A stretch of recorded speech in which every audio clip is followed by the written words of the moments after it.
Welcome to Mindvale YouTube channel. The message from someone who was already dead. Arav was sitting on his bed when his phone vibrated. It was a message from his best friend, Rohan. Arav smiled. Rohan had disappeared for 3 days. No calls, no messages, nothing. So when the notification finally appeared, Arav immediately opened it. The message said, "Bro, are you awake?" Arav quickly typed, "Where the hell have you been?" He waited. No reply. A few seconds later, another message arrived. "I need to tell you something." Arav stared at the screen. Then he called Rohan. The phone rang once, then disconnected. Arav tried again. Same thing. He opened their old chat and noticed something strange. The messages were being sent from Rohan's usual number, but the profile picture was gone. Arav didn't understand. Then his phone vibrated again.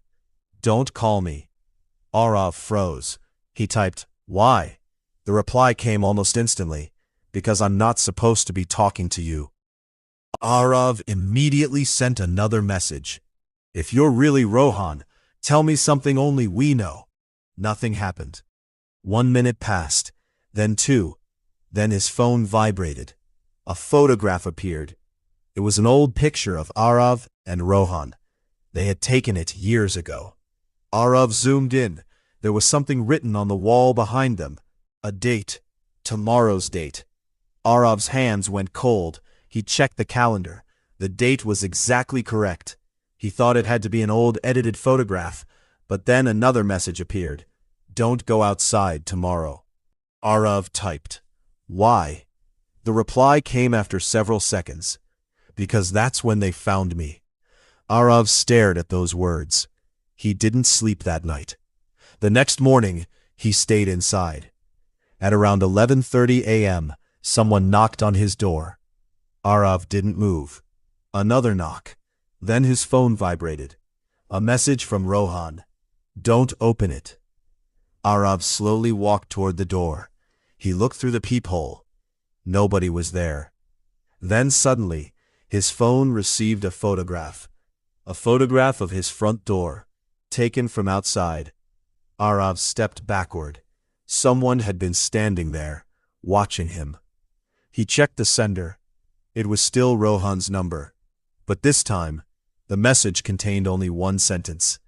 "I wasn't the one who sent you the first message." Arav's face went pale. He opened the chat.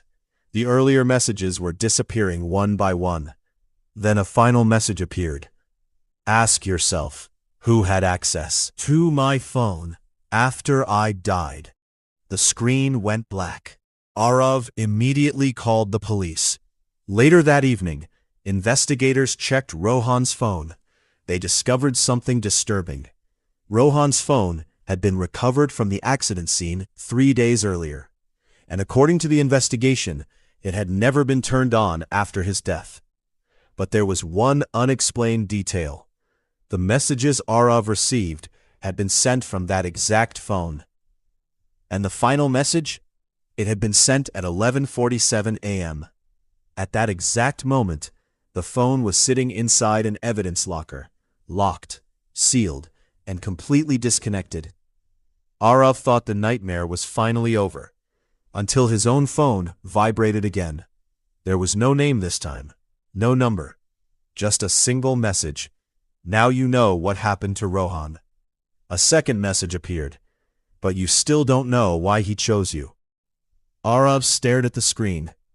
Then another notification appeared. It was a photograph. This time, it wasn't Rohan.